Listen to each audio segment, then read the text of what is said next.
60 ஆண்டுகள் ஆட்சி செய்த பிறகும் 1000 ரூபாய்க்கு கூட வழியில்லாமல் நம் பெண்களை வைத்துதான் திராவிட கட்சிகள் சாதனை என கடிந்துரைத்துள்ள சீமான், அரை விழுக்காடு வாக்கு வங்கி வைத்துள்ள கட்சிக்கெல்லாம் 10 தொகுதிகள் தருவதாக தேமுதிகவை மறைமுகமாக தாக்கியுள்ளார்.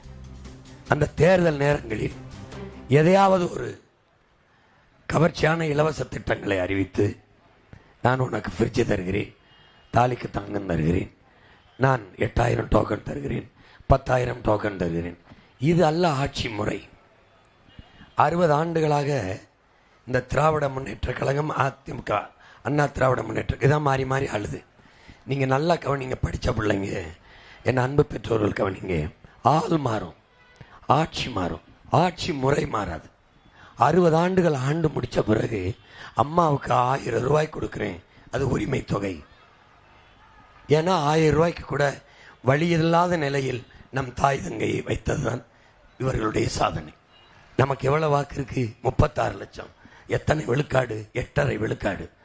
அரை விழுக்காடு, 1 விழுக்காடு, 0.5 விழுக்காடு இருக்கிறவனுக்கெல்லாம் சீட்டு நோட்டும் 10 சீட்டு, 15 சீட்டு, 500 கோடி, 600 கோடி, 1000 கோடி என்று பேரம் பேசி கூட்டணி வைக்கும்போது நம்ம இடத்துல பேசியிருப்பார்களா, பேச மாட்டார்களா? எத்தனை 1000 கோடி பேரம் பேசியிருப்பார்கள்? எவ்வளவு பதவியை முன்னிறுத்தியிருப்பார்கள்? எத்தனை சீட்டு?